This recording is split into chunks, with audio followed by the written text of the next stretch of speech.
First of all, thank you everyone for joining in today.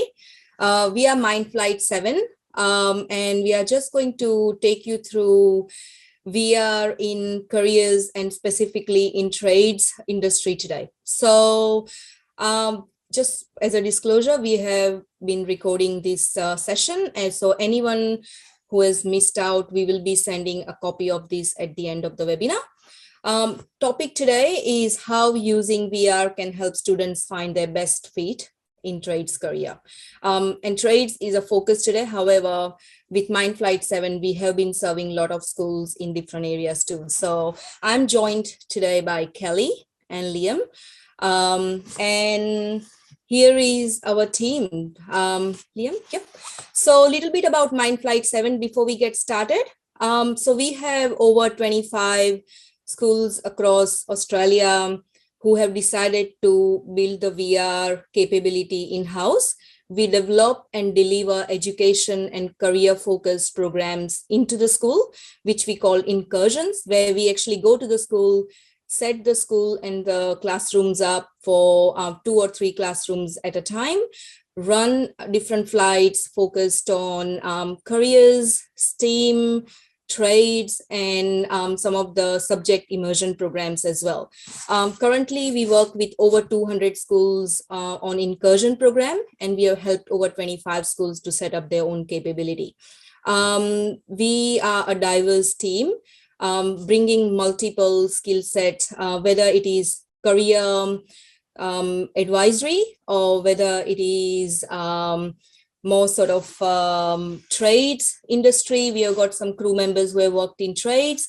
We have got a lot of VR experts. We have got a whole development team, and we'll be managing this webinar today more like a panel discussion as well as a little slideshow. So next slide, please, Liam. Yep. Okay, so before we get started, I would like to just understand whether you've done VR before. How many of us in the room has done VR before? So just launching a poll.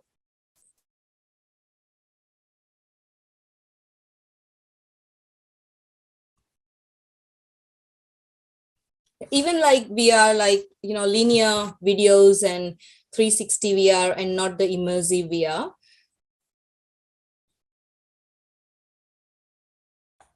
Great.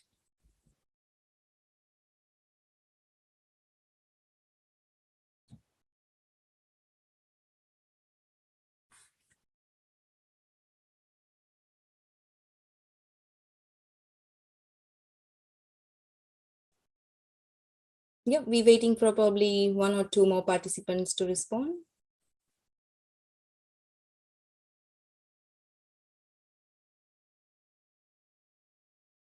I think that's all. Great, great. So great. So 80% of the room has got done VR before, which is great. We have 2 types of content. So one is immersive, where it's really, really highly hands-on, being used in the actual industry on sort of for different employment training programs. And as we also got requested if we could accommodate some of the workplace simulation type of experiences, which is really the 360 VR, which is like a video form of VR. So on this question, we will learn a little bit more around the hands-on VR. However, in today's agenda, this is what we're going to briefly cover. So we'll be taking you through a virtual trip with Mindflight7, what VR can bring to the student engagement, as well as particularly in trades industry, and some of the questions and how VR is currently being used in the actual industries and the employment sector. So over to you, Liam.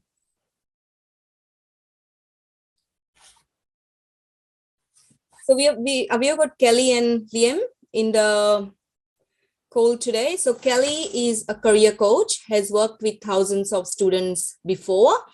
And currently she is also working on Morrisby profile that she will be discussing in some of the slides moving forward. While Liam is our all-rounder VR expert who has also worked in trades as well as doing a teaching degree right now. So he brings a lot of experience in VR and trades together, as well as Kelly in careers. So let's get straight into it. I would like to open this up with Liam describing a little bit about VR, and then we'll go to Kelly. Thank you. No worries. Thank you, Kajal. So for those unaware, so VR stands for virtual reality. It refers to a computer-generated simulation of a three-dimensional environment that can be interacted with in a seemingly real or physical way, using specialized equipment such as a VR headset, controllers, and sensors. In our case, we just use headsets and controllers. So the goal of VR is to create an immersive experience for the user, where they feel like they are present inside the virtual environment and interact with it as if it were real. VR technology has many applications, such as gaming, education, training, and therapy, but we'll be focusing on the trades career today. So the Harvard Institute of Technology shows a student is 300% more likely to finish a degree when they do a hands-on practice, like an internship or on-site experience. With virtual reality, that's what we aim to replicate, is to increase student engagement. So a lot of students may struggle, for instance, like with chemistry, if they're learning like, well, why am I learning all these chemical bonds and experiments, but what's the point of learning all these things? But virtual reality allows us to, for students to apply what they've learned from a textbook or what they've been learning in class in a more practical sense. So while you are just talking about the chemistry, Liam, I do remember back in my days when I was doing my chemical engineering, I could not imagine me going on top of the distillation tower and see the chemicals being reacted. Right now, I think we can accommodate that for all the students. So that's possible in VR, which is the power I think VR can bring in general. And even then, if you with science classes, you've got to do a whole bunch of hazard perceptions and safety risk sheets. But with VR, you can make chemical reactions these days with none of the worry of obviously dealing with those kind of hazards, which is another wonderful aspect, which I'll now pass on to Kelly, who's here to talk about why we use immersive VR and why it's very cool. Thanks, Liam. Also wanted to add, Kajal, that I do have a heavy vehicle truck driving license and I do farming. So I'm a career coach, but also I do a lot of farm jobs and drive tractors and big trucks. So I can kind of relate to the trades as well. So I do love careers, but I also do like, particularly heavy equipment, which you probably wouldn't necessarily pick. So why immersive VR? Going back, putting my careers hat back on, I'll take my trades hat off. Why is VR so immersive? So a few years ago, I, through Kajal, became exposed to virtual reality. And as a career coach, I was blown away by the power it held for students to be more, see more. It brings the world to them and unleashes all these ideas and possibilities about what they could do and diminishes a lot of those sort of self-limiting beliefs that they can have. So why does that occur? Well, they can kind of go into their own world. No one can see what they're doing or judge them. They don't have to worry about what their peers might say if they want to give something a go that might not be seen as the normal thing to do. And it enables students feel very liberated, and invariably after each kind of incursion we run, there'll be students that will come out with all these wonderful things like, I didn't know science was like this, or I'd love to do be an astronaut or do surgery. Actually, these are things that they would really like, but they weren't possibilities that they had in mind for themselves. And as those of you who are career professionals will know, most students select careers based on what their family do or suggest, or kind of like around traditional jobs they see around them, which that's not a problem to some degree, but it is as we see the world's changing, and we need to kind of equip and encourage students to think more broadly beyond what's sort of in front of them. And this is where the power of VR is so amazing. This is an interesting report and stat actually about VR and AR, and it's by PwC, and it's projecting that by 2030, there'll be 23 million jobs that will be using AR and VR in one way, shape or form. What we find, as often with a lot of technology, you get the early adopters, and then there's a lot of particularly, I guess, when it comes to virtual reality with older people, not so much younger kids, they love technology and so on. It can be, oh, this is sort of too confusing, or we can kind of ignore things, which will be to our detriment, because this is the world that the students will be living and working in, and we kind of owe it to them to be across what their world's going to look like and support them with the tools and resources to enable them to be successful and function well in this world. And this is where it's sort of to our detriment if we keep ignoring things like VR and AR rather than embracing them. And that's, again, the power of VR. It's not going away. Students are going to be exposed to it in their careers in one way, shape or form or another, whether it's through training, whether I know like one of these, I think it was KFC was interviewing someone for their marketing job, and this friend of a friend didn't get it because she wasn't across the metaverse, because they want to do more stuff in the metaverse. So, the world is changing quickly, and it's really important that we not only use VR to enable students to see and bring all these career possibilities to them, but also so they become familiar with how to use it, how to create things in it, how to, the St. John's Ambulance uses it now for training. So it's really starting to kind of infiltrate lots of areas of our lives. Thanks, Liam.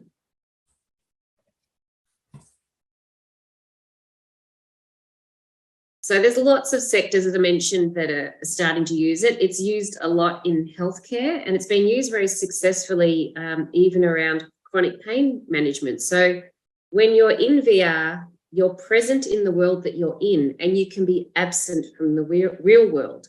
So when you think about pain management, if you're in a virtual world in like a really lovely kind of setting, the user is absent from the world of pain. And it's actually, it's amazing what they're doing in the health sector. The automotive sector's using it to design cars.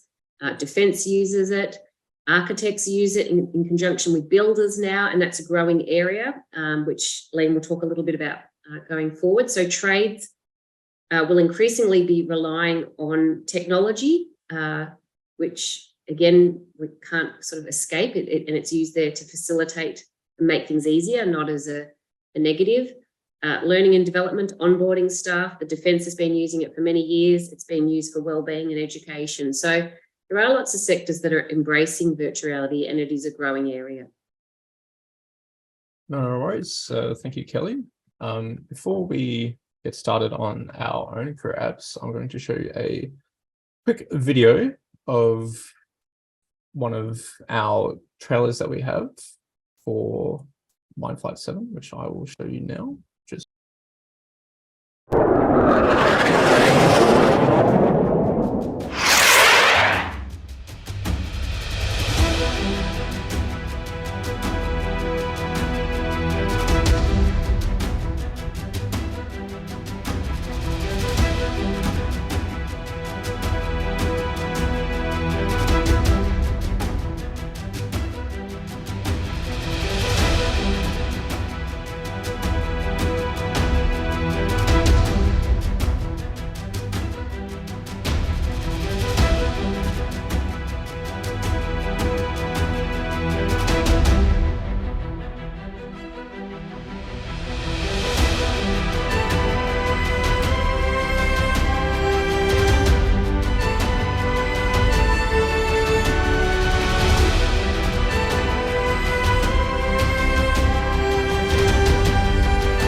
So that was a nice, quick little demo into some of the apps that we do in our career tasting program.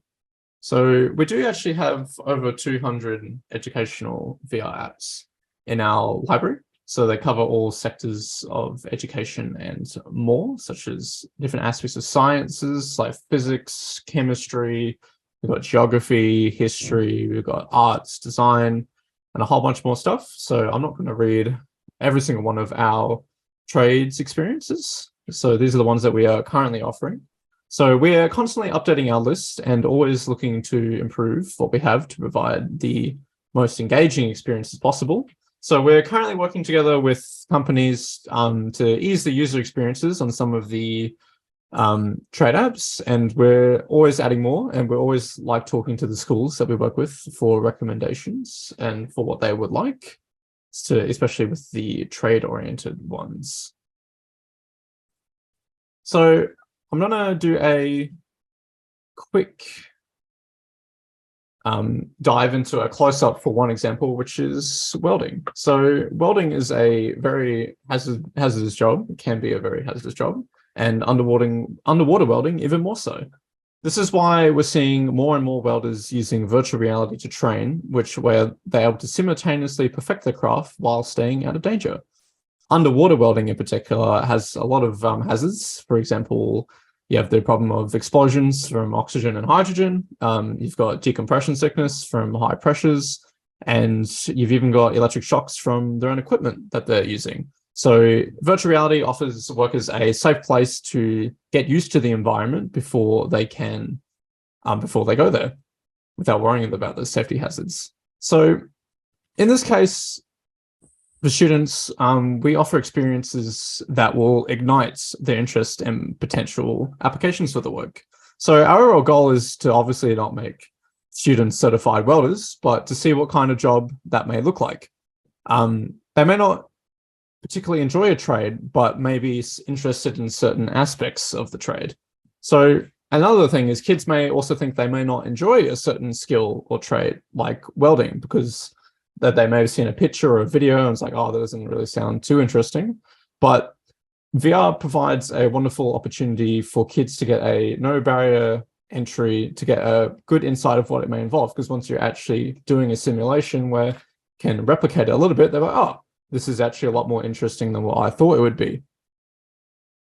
So, and that's the problem with kids these days, is that they simply do not know what they do not know, because there's so much out there. Many probably wouldn't even think of underwater welding, or even welding in space on the ISS or something. So we want kids. Just to add to what you just mentioned, Liam, it's that gamified approach. So where students are really learning, but they don't realize they are. So that's why it's really immersive and engaging, because it is fun. But at the same time, there is a whole learning component behind it. Same as, the forklift simulation, where they go through the whole tutorial, they learn to drive a forklift, and they also do a quiz at the end for the knowledge retention, which is like they have learned significant that they would be learning in an industry, but they didn't realize they did, because it is fun to drive a forklift in VR in general. Yes. So, and with that, we want kids to think big. I mean, there's so many opportunities, especially for work, but you just have to look at them. So, I mean, VR offers us the wonderful ability for kids to try experiences that they never usually would be able to drive, as something as simple as like driving a forklift. I don't think you'd know too many Year 9s being able to drive a forklift. So, on the back of that, I want to show you a video by one of our partners in the US called Victor VR, where they've recently just developed a welding and carpentry app, which we've just added to our portfolio. So I'm going to give you a quick glimpse into what that looks like.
thank you for that. As you can see, one of the big applications for VR usages is also getting used to the safety components of it, which is another big thing which we like to push a lot is, I mean, with VR, there is important to learn the safety, but there's also no risk of if you mess anything up because it's all in a virtual environment. So I'll pass you off to Kelly, who will talk about the Moresby profile and traits. Thanks, Liam. So some schools use Moresby profile for students year 9 or 10, and also some schools use My Future, which is, again, another great resource. So it sort of doesn't necessarily matter what assessment you use. But with the Moresby, for example, as you know, those who use the Moresby will understand that, you know, kids with a high spatial and mechanical aptitude are often the students that really like working with real things. They like to build, construct, design. They like to work with their hands and sometimes often be outdoors. So students might have identified they, you know, come and say, I want a trades career, but they can't necessarily articulate what that trades career might be. So the great thing about all our trades experience is that students can then go in and look at the different types of trades, and you know, not all the trades are the same, and they can rely on different interests and abilities. So as the next slide will show us, you know, you have kids that like building trades. They like to build, construct, design. They're interested in carpentry. They might have done woodwork at school and really have enjoyed that kind of work. And carpentry is also sort of as a stonemason, landscaper. Some of those trades are very craftsman trades, aren't they? They're very design orientated and have that artistic component to them. Then there's students who might be interested in mechanical trades. And again, they can then go in and try some of the mechanical trades experiences in VR and see what they may or may not like. Or it could be industrial trades, such as welding, which Liam just spoke about. Again, they can understand, you know, manufacturing technology and see if they see themselves in that kind of environment. So we help them kind of pinpoint what kind of trade would be a better fit for them, because they are all different. And until they get exposure to them or the variety of them, it's often hard to determine what that is. Likewise, students who really might like project management or interested in OH&S safety and compliance, they're the kids that are like great project managers, super organised, but like to be out and about, moving. And so they can also then go and experience those types of trades in VR. Or it could be students that really are interested in transport and logistics. So again, they could do the forklift driving or the truck driving, and again, get a feel of if they're really excited about that transport and logistics and driving, moving kind of trade. So through these experiences, we really help students refine, because again, as you probably know, given the work you do, kids will go into trades and think they like plumbing and then realize pretty quickly it's not for them, and they'll kind of trades hop until they find the right trades experience. This helps minimize that because they kind of get a real life taste for it through VR. So today I want to also talk about how we see VR and already currently being used in trades. While one aspect of our business and doing our excursions is to obviously get kids to think about what kind of careers they want to do, but we also want to get kids used to virtual reality, and because the chances are, the way that the world is going, kids will be using virtual reality and AI, and maybe not particularly in just trades, but maybe just in everyday life. So we want kids to get a head start on using this kind of technology just to feel a little bit more comfortable with it.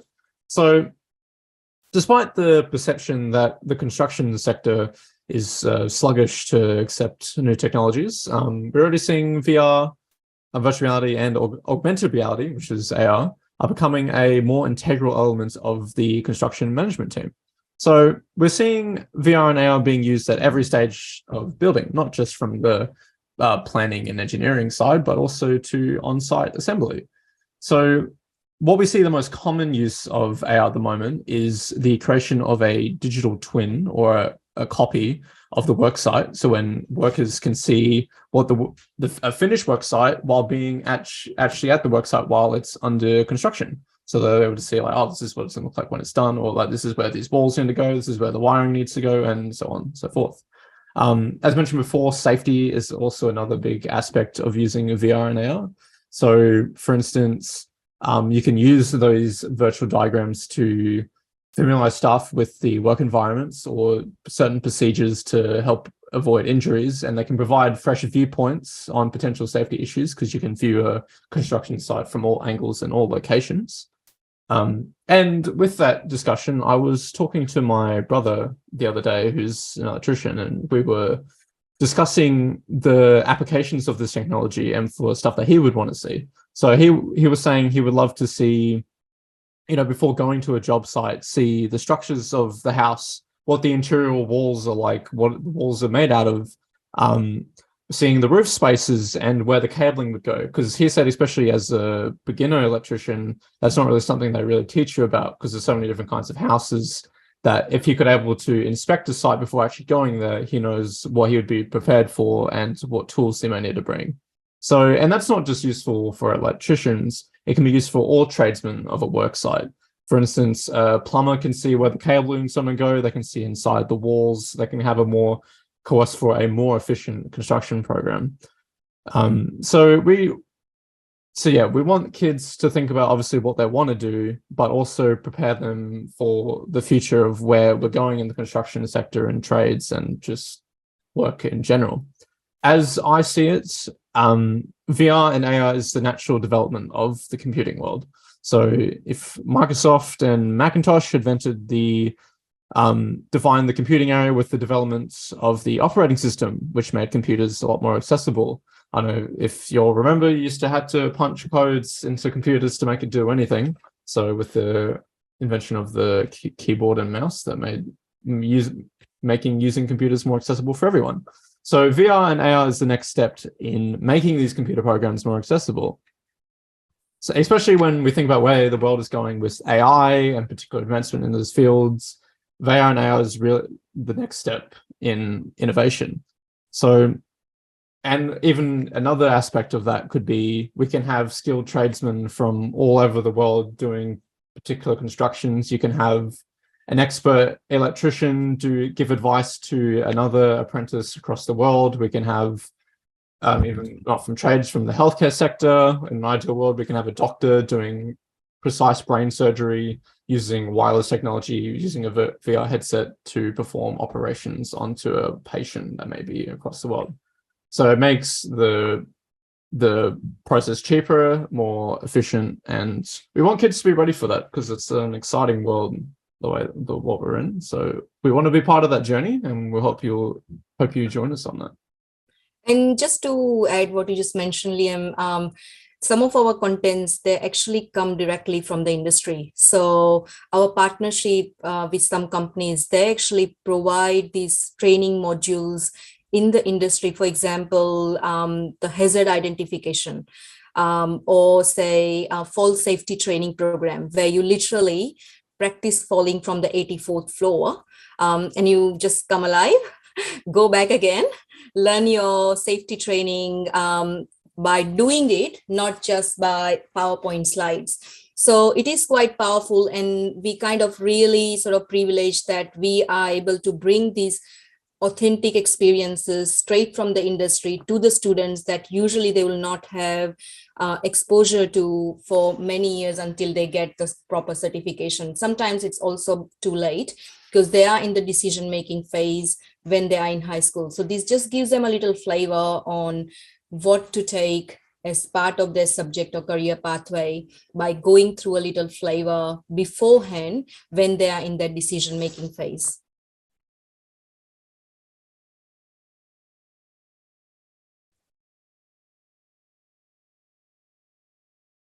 Yep, thanks, Liam. Yep. So Kelly, do you? Yeah, thanks. Yeah, so again, picking up on that, I've been doing the Moresby profiles this week at a school, and the year 10s are looking to pick subjects or pick careers and subjects for year 11 and 12, which can, for most of them, is very overwhelming. If these students at this school, they're not a school we do work with, had the chance to go and do these VR careers experience, I know from our experience with other schools, it would make careers and subject selecting so much more enjoyable, so much more certain, focused. They have goals. But at the moment, we're sort of getting them to put their finger in the air and figure out, oh, that sounds like could be a good path. And, you know, my concern is that hasn't changed since I was at school many years ago. It was just we did it with paper and pen. Now it's done online. And, you know, the student has sort of half an hour session with the career coach, and through that, then they determine their future based on a report without any real life experience. And so the beauty of VR, it's the next best thing a student has to real life experience, and the chance to try out all these career paths they've thought about theoretically might be of interest. And that's why, you know, I'm so passionate about it and see it as so powerful. So we come into schools and we facilitate careers incursions, and we actually facilitate them rather than we kind of just put the headsets on the student and leave them to go. There is a focus and a session plan that we use to facilitate the experience. We engage with the students, we get them to talk to one another in groups, we get them to do some pen and paper work. So they're actually going away with some new insights about themselves and some actions about what that might be after the incursion. What could be some next steps? You know, what have they learned about themselves doing VR, what they thought they might like versus what they actually liked, that kind of thing. So it's very interactive and incredibly useful for students to start to think about their careers and subject selection that's aligned. We've just got a couple of testimonials here, one from a school in Victoria and one from a school in WA. We've got lots of these. We just thought we'll put a couple up here for now. We'd love to hear if anyone's got any questions. Please feel free to unmute yourself or put them in the chat if there's questions you have about what we've covered so far.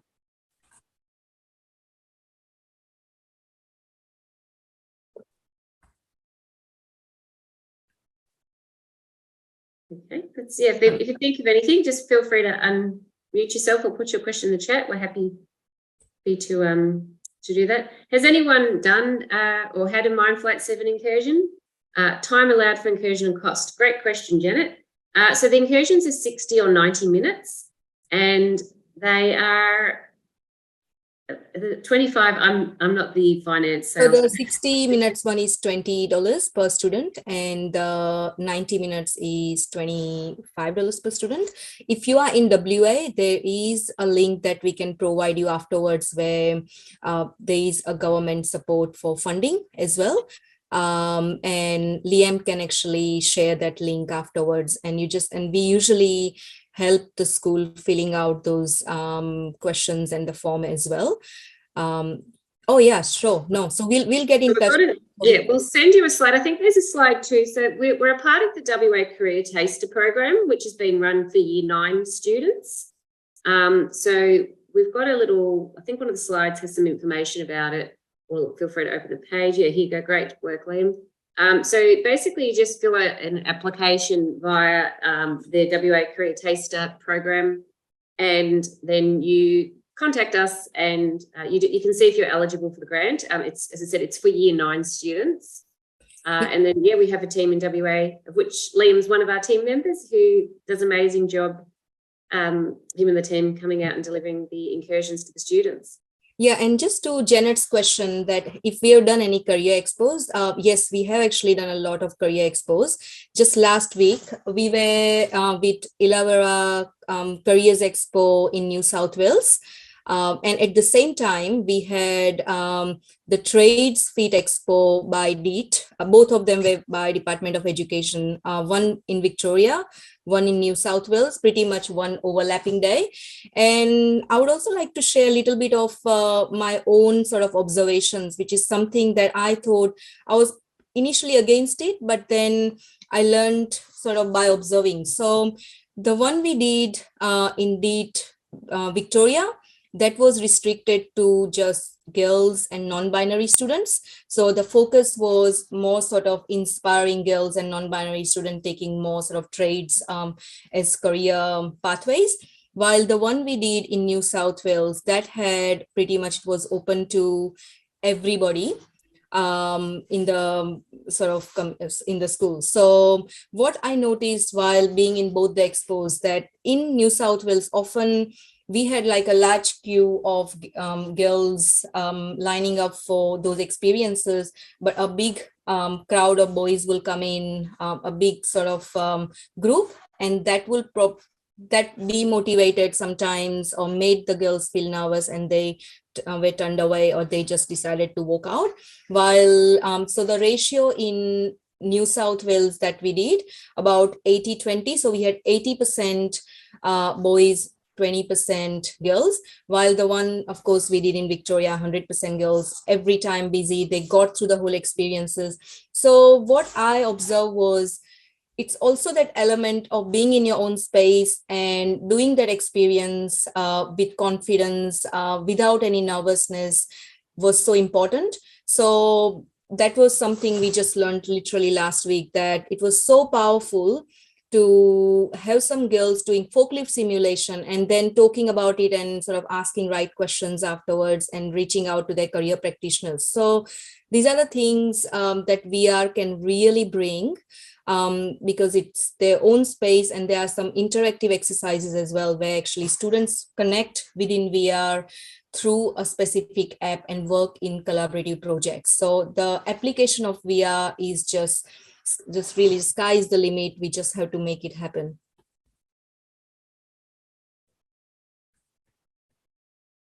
Any other questions? There's been some questions in the chat, Kajal, which Liam and I have answered, but if people, so we do tend to run one class at a time, or for some schools we'll run 2 classes concurrently.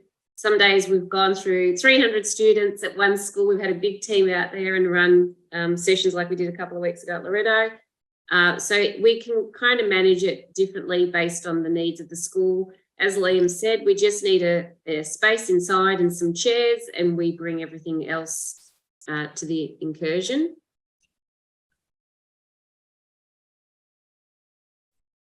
Thanks, Kelly. Yep. And just with the government grant program, if you want some more information, please reach out. Otherwise, we'll be sending it to you in an email after this. We work largely with high school students and grades 5 and 6.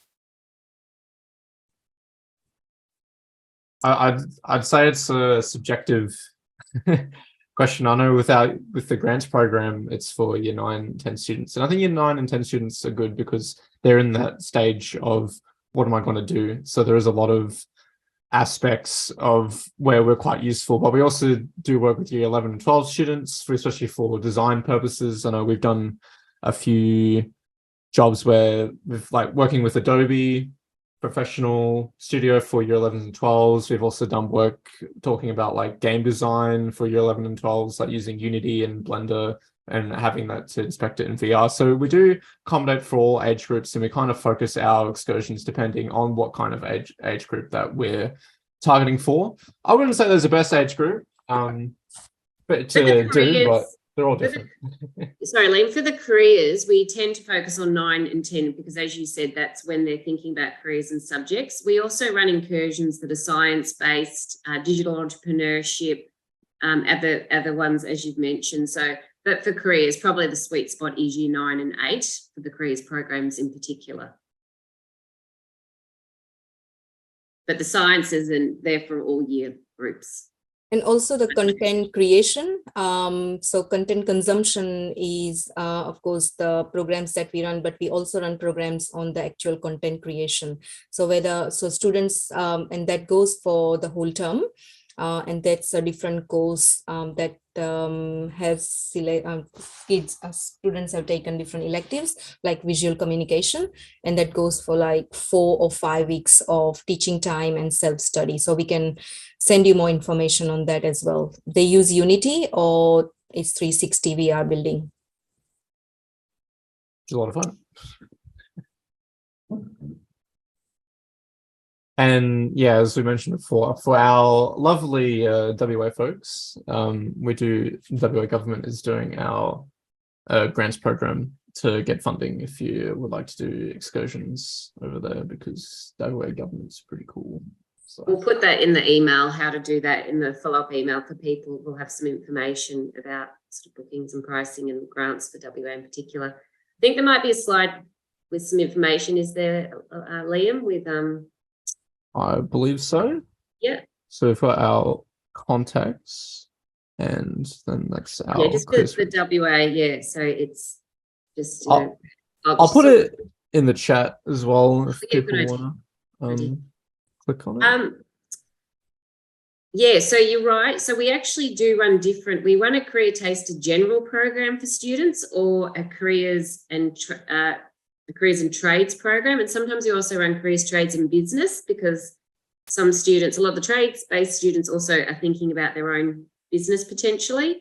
So we can run like a general one, a careers and science program. So there can be customization around the careers topic. We often find, particularly for year 9, as Liam sort of said, they don't know what they don't know. So we want to start like a funnel, start with a big, give them exposure to all these ideas and all these possibilities, and then they can refine it. But if you have sort of a cohort of students that you know are really interested in sciences or trades or so on, then that can be customized based on the careers experience can be customized based on the cohort and what they're interested in. And even the soft skills. So, for example, one of the experiences that we have is active listening, or say clear communication. And really what happens in that is you role play being a project manager. It's more like an interview simulation where it takes you through a whole journey in a role play where there is a voice enablement in VR. And you run through a whole scenario, being, say, a project is delayed. You have to communicate with your manager. How would you do that?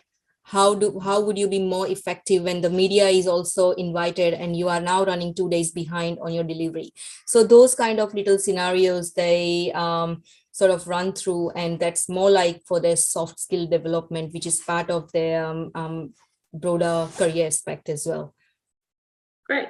If there's any questions, feel free to put them in the chat. You also feel free to call or email us. We'll send out information as well from today's webinar. Is there any questions before we wrap up? I'll hand over to you, Kajal, to... Thanks, Kelly. Thanks, Liam. Thank you, everyone, for your time today. We really appreciate it. And we look forward to working with you to make VR happen in your school. Thank you. Thanks a lot. Have a great night. Thank you.